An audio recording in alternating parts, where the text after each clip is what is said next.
मंसूर कबीर साहब।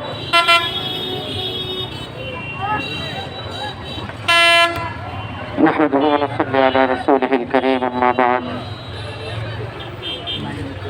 दीर्घ সময় ধরে কথা শুনেছেন, কথা হয়েছে। আসলে আল্লামা কবি ইকবালের ভাষায় বলতে চাই, মুসলিম হে हम वतन है सारा जहां हमारा, चीन अरब हमारा, हिंदुस्तान हमारा। আমরা লক্ষ্য করছি দীর্ঘদিন পর্যন্ত ভারতের মাটি থেকে ইসলাম মুসলমানদের বিরুদ্ধে বিভিন্ন ষড়যন্ত্র চলে আসছে। ভারতকে আমরা আমাদের প্রতিবেশী বন্ধু রাষ্ট্র হিসেবেই মনে করি। তারা কখনোই আমাদেরকে বন্ধু মনে করে না, তারা আমাদের প্রভু রাষ্ট্র হতে চায়।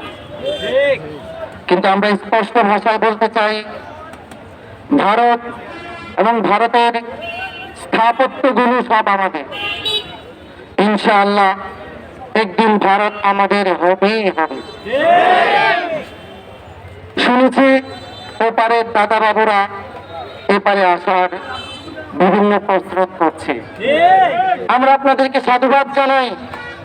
যদি আপনারা আসেন, সেটা হবে আমাদের সৌভাগ্য আর আপনাদের দুর্ভাগ্য।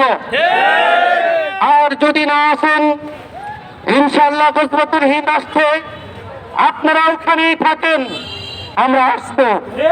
ভারত আমরা বিজয় করবো ইনশাআল্লাহ। আমরা বলতে চাই, বাংলাদেশ হিন্দু, বৌদ্ধ, খ্রিস্টান, মুসলমানদের শান্তিপূর্ণ সহাবস্থানের এক দেশ।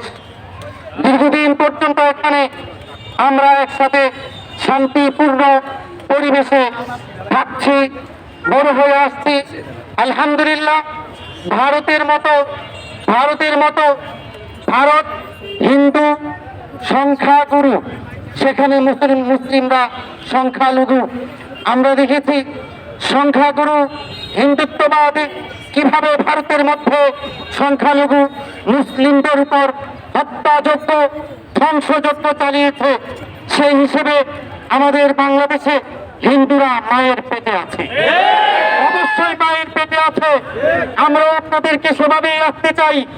তবে আমরা দেখছি হিন্দুত্ববাদী জঙ্গি সংগঠন ইসকন আমাদের বাংলাদেশের স্বাধীনতা, সার্বভৌমত্বের বিরুদ্ধে, মুসলমানদের বিরুদ্ধে এসে কাজ করছে। আমরা লক্ষ্য করছি তারা মুসলমানদের উপর অত্যাচার করছে। আমরা দেখেছি, আমরা লক্ষ্য করেছি, চট্টগ্রামে মুসলমানদের দোকানে আক্রমণ করে নাই, করেছে। আমাদের অ্যাডভোকেট শহীদ আলিফকে হত্যা করেছে ইসকনের সদস্যরা। এখনই সময় এসেছে ইসকনের বিরুদ্ধে মুখ খোলা, ইসকনকে বাংলাদেশে একেবারে চিরতরে নিষিদ্ধ করা। আজকে মুরাদনগর উপজেলা কওমি তরুণ উলামা পরিষদের উদ্যোগে এই আয়োজন। এখান থেকে দাবি এসেছে, ইসকনকে নিষিদ্ধ করতেই হবে ইনশাআল্লাহ।